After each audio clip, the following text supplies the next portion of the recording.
여러분, 많은 사람들이요, 착각을 합니다. 성령님에 대해서 착각을 하게 됩니다. 성령 충만하게 되면 초자연적인 기적 사건이 나타나는구나 이렇게 생각을 합니다. 성령이 함께 하시면 갑자기 내가 획가닥해서 이전에 하지 않았던 놀라운 일들, 새로운 일들, 하지 않았던 방식들로 살아가는 모습이 갑자기 나타난다라고 착각을 합니다. 그런데 제가 성령 강림의 의미에 대해서 뭐라고 말씀을 드렸죠? 그거는 절대로 성령님일 수 없다라고 말씀을 드렸습니다. 그럼요. 우리들의 그런 현상들은요, 성령님의 임재가 있을 때 나타날 수 있는 하나의 현상 혹은 하나의 사례들일 뿐입니다. 우리가 사모해야 할 성령님, 삼위일체 하나님이라고 하잖아요. 성부 하나님, 아버지 하나님 되시고요. 성자 하나님, 예수 그리스도 되시고요. 그리고 성령 하나님, 우리와 함께 하시는 인격자 하나님의 본질은 무엇이냐면, 하나님은 우리가 낙심하고 쓰러져서 넘어져 있을 때에 당신의 호흡으로 우리들의 삶을 충만하게 하시는 분. 우리는 쓰러져 있습니다. 낙심합니다. 날마다 넘어집니다. 지치는 거예요. 그런데 성령님은 또다시 우리들에게 찾아와 주셔서 숨을 주시는 분입니다. 우리들의 호흡과 같은 분이에요. 우리가 주님을 마실 때에, 그리고 주님을 뱉을 때에 우리는 살아날 수 있다는 말씀을 드렸습니다. 그래서 주님의 숨결이 우리들에게 들어갈 때에 우리는 비로소 살아날 수 있다. 성령님을 따라서 그렇게 살아가게 될 때에 그리스도인들, 주님을 믿는 사람들이 맡게 되는 최후의 모습이 어떤 것인가 라고 하는 것을 함께 나누려고 해요. 제가 얼마 전에 인터뷰하는 영상을 하나 보게 되었는데 참 재미있어서 또 소개를 해드립니다. 질문이 이런 겁니다. 얼굴 중에서 단 한 곳을 고쳐야 한다면 가장 효과가 좋은 곳은 어디입니까? 여러분 갑자기 눈빛이 반짝반짝해지시는데 하나만 고칠 수 있는 거예요. 어디를 고쳐야 가장 변화가 드라마틱하게 나타날 수 있을까? 지체 없이 이 성형외과 의사가 대답을 합니다. 눈빛입니다. 눈빛이 달라지면 얼굴 전체가 바뀌게 됩니다. 코가 어떻게 생겼든 얼굴의 형태가 어떻게 자리하고 있든 그거와 상관없이 눈빛만 바뀌면 전혀 다른 얼굴이 될 수 있다는 겁니다. 여러분 이 이야기를 들으면서 어떤 질문이 또 하나 드시죠? 눈빛은 성형수술로 바꿀 수 있는 것일까? 역시 그것을 물어보더라고요. 그래서 잘 들어보았습니다. 대답이 무엇이냐면 그건 성형수술로 바꿀 수 없다는 겁니다. 뭐야, 그럼 말하지를 말지. 갑자기 김이 팍 새는 거 있죠. 바꿀 수도 없는 걸 가지고 왜 성형외과 의사가 이야기했을까? 그런데 이렇게 덧붙이는 거예요. 사람의 얼굴에서 가장 큰 비중을 차지하는 것은 단연 눈빛인데 그건 눈의 크기와는 상관이 없습니다. 여러분 희망을 가지세요. 저는 희망을 갖습니다. 제가 항상 눈이 작아서 크기와는 상관이 없습니다. 형태와도 상관이 없습니다. 쌍꺼풀이 있든 옆으로 찢어졌든 그런 건 상관이 없다는 거예요. 그건 내부로부터 나오는 겁니다. 이렇게 이야기하는 겁니다. 여러분 눈빛은요, 내부로부터 내 안에 뭐가 있는지에 따라서 그 사람의 눈빛이 달라진다는 거예요. 갑자기 다들 이렇게 눈에 힘을 막 주고 계시는 것 같은데 눈에 힘을 주신다고 해서 눈빛이 달라지는 것은 아닙니다. 여러분의 내면이 바뀔 때에, 여러분의 내면이 빛날 때에 그것이 자연스럽게 밖으로 눈빛을 통해서 나온다는 것입니다. 여러분 우리 믿는 사람들은요, 우리 그리스도인들 아닙니까? 내부에 무엇인가를 가지고 있는 사람들입니다. 증명해봐 라고 하면 갑자기 그것들을 다 말하기는 너무나 힘들기도 한데요. 그렇지 않으면 이 시간에 모여서 마스크를 끼고 이렇게 예배드릴 리가 있겠습니까? 그것을 신학적으로 풀어서 설명을 하든 아니면 교리적으로 그것을 잘 정돈하든 아니면 논리적으로 이성적으로 다 설명하지 못한다고 하더라도 우리 안에 있는 소망의 이유, 여러분 소망이 있으시죠? 믿음 안에 소망이 있습니다. 우리는 소망을 가지고 있는 사람들이에요. 그리고 하나님께서 알게 하신 신비한 능력이 우리에게 있음을 믿습니다. 그렇다고 한다면 적어도 우리들에게는요, 우리 믿는 사람들에게는 신앙인의 눈빛, 살아갈 때에 발사되어야 하는 것은 아닐까? 여러분들의 눈빛 가운데 사람들이 저 사람 눈빛이 좀 뜨겁다, 조금 다르다라고 하는 생각들을 좀 가질 수 있어야 하는 것이 아닐까? 나만 알고 있는 그런 느낌적인 느낌 말고요. 그냥 나는 신앙인이야, 나는 주일날 교회를 가지, 평일날은 똑같아, 이런 것들 말고요. 우리들이 세상 가운데 눈빛으로 무엇인가를 말할 수 있는 사람들이 되어야 하지 않을까? 그 눈빛과 행동을 보고요, 다른 사람도 느낄 수 있는, 그래서 그리스도인이 저런 거구나 라는 것을 느껴볼 수 있는 그런 모습들이 우리들 가운데 나타나야 한다는 거죠. 말하자면요, 이 스피릿입니다. 스피릿. 우리들 가운데 스피릿이 있는가? 신앙인이 보여줄 수 있는 스피릿, 그리고 그 안에서 발사되는 눈빛들. 그래서 무례하지 않지만 자신감이 넘칠 수 있어야 하고요. 충분히 이성적이지만, 충분히 논리적이지만 상식을 뛰어넘을 수 있어야 하고요.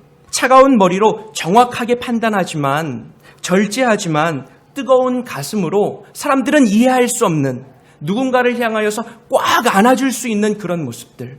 저 사람 왜 저래? 저 사람 요즘 사람들 같지 않아. 왜 저런데? 왜 손해본데? 왜 저렇게 살아간대? 라고 그들이 궁금증을 가질 수 있는 그런 모습들, 우리들에게 필요한 덕목이 아닐까. 정말로 우리들에게 필요할 것 같습니다. 여러분 어떠세요? 그렇게 살아가고 계십니까? 우리 조금 민망스럽지만 좀 잘 좀 하자라고 하는 당부의 의미를 담아서 서로에게 한번 눈빛을 한번 발사해 보겠습니다. 한번 서로를 한번 바라봐 주시죠. 눈빛을. 저는 성경에서요, 눈빛이 살아있는 사람, 성경에 많은 인물들이 있습니다. 그런데 그 중에서도 눈빛이 살아있는 사람, 여러분들 누구라고 생각하십니까? 저는 단연 스테반 집사님이라고 믿습니다. 이 스테반 집사님은요, 제가 집사라고 소개를 했잖아요. 사도들이 초대교회에 신앙의 모범을 보이고 말씀을 가르치고 또 봉사의 일들까지 다 하고 있을 그때에 교회가 자꾸만 커져가니까, 그리고 크고 작은 분란들이 생겨가니까 집사 7사람을 뽑습니다. 여기도 집사님들 계시는데 집사가 쉬운 게 아니에요. 네, 집사 7사람을 뽑습니다. 스테반 집사님입니다. 그리고 스테반 집사님을 통해서 많은 사역들이 벌어지게 되는 거죠. 그런데 이 스테반 집사님이요, 너무나 아쉽게 너무나 짧은 기간들을 사역하시고 어려움을 겪게 되세요. 오늘 말씀을 한번 볼까요? 공회 중에 앉은 사람들이 다 스테반을 주목하여 보니 그 얼굴이 천사의 얼굴과 같더라. 여러분, 여기서 천사의 얼굴 같았다라고 하는 것, 그 말이 스테반 집사님이 기가 막히게 잘생겼고 또 인물이 매우 뛰어나서 사람들이 봤을 때 와, 대단해, 너무 멋있어, 이런 말일까요? 아니면 스테반 집사님이요, 너무나 순하고 부드럽게 생겨서 주변 사람들에게 거부감이 없는 거예요. 볼 때에 그냥 친근하게 다가갈 수 있는, 매우 인자하게 보였다라고 하는 말이 천사의 얼굴과 같았다라고 하는 말일까요? 아닐 것 같습니다. 지금 스테반은요, 공회에 있는 종교인들과 더불어서 논쟁을 하고 있습니다. 목숨을 건 논쟁이에요. 싸우고 있는 겁니다. 각자의 신념이요, 부딪히고 있는 현실입니다. 각자의 믿음이요, 목숨을 놓고 싸우고 있는 그런 상황입니다. 그러니까 눈을 부리부리하게 뜨고 예수 그리스도의 새로운 가르침, 이전의 가르침은 끝났다. 그리고 너희들의 가르침은 잘못되었다. 예수 그리스도를 통하여 참 생명이 우리들에게 왔다라고 하는 그 스테반의 역설, 그리고 율법으로 대표되는 과거에 있었던 모든 것들, 전통을 지키는 것이 믿음이다라고 말했던 유대 종교 지도자들, 이들 사이에서 아닙니다. 지금 당신들 착각하고 있습니다. 똑바로 사십시오. 당신들 종교인들, 지도자들 다 잘못되었습니다. 이런 말을 하고 있는데 부드러운 표정이 나올 리가 있겠습니까?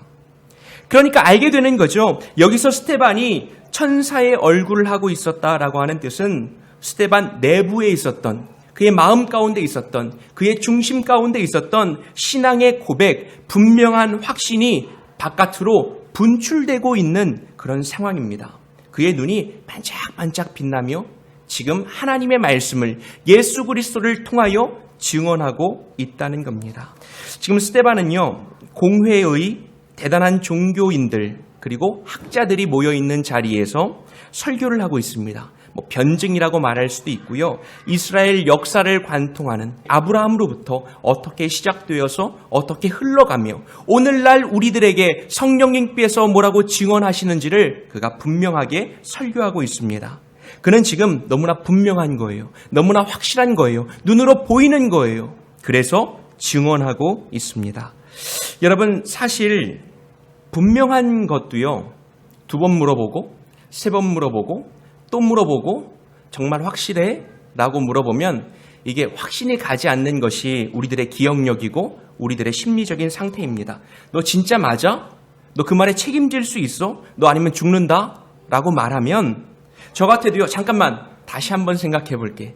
한 번 더 생각해 보고 두 번 생각해 보고 생각을 몇 번 하다 보면 내가 착각하고 있는 건가? 라는 생각이 들기도 합니다. 그런데 이 스테반 집사님은 한치의 흔들림도 없이 본인이 가지고 있는 삶의 기준, 믿음의 내용, 삶의 방향성, 성령님과의 친밀함에 대해서 우리가 같이 나누었던 말씀들이에요. 그것들에 대해서 한치의 흔들림도 없이 증언하고 있습니다. 어떤 얼굴을 하면서? 천사의 얼굴을 하면서 예수 그리스도를 증언하고 있는 상황입니다. 어떻게 그럴 수 있을까?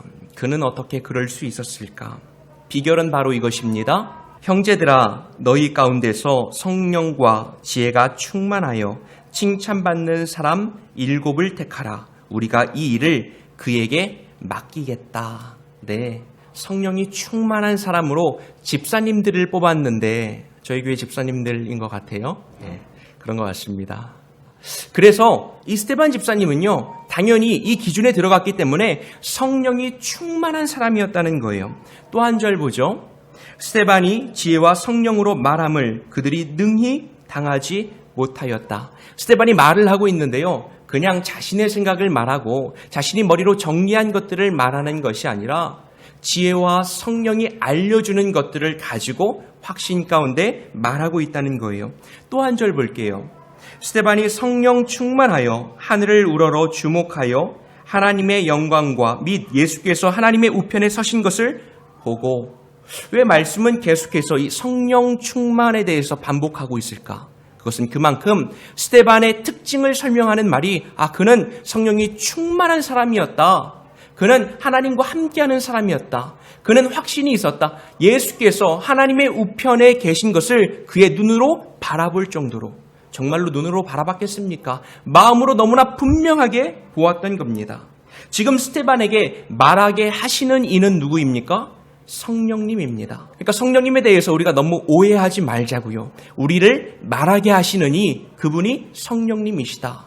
놀라운 일들이 날마다 나타나지 않아도, 새로운 것들이 날마다 펼쳐지지 않아도 나에게 말할 것들을 주시고, 또 주님을 따라갈 방법들을 깨닫게 하시고 주님을 붙들게 하시는 것, 그분이 성령님이시다. 성령님은 스테반을 통하여 거부할 수 없는 흔들림 없는 확신으로 증언하도록 하십니다. 사람들 앞에서 말하게 하시고요, 눈빛을 발사하게 하십니다. 이 스테반이요, 계속해서 긴 설교를 합니다. 사람들의 양심을 찌르고요, 사람들의 심기를 거스르고요, 사람들의 마음을 불편하게 만듭니다.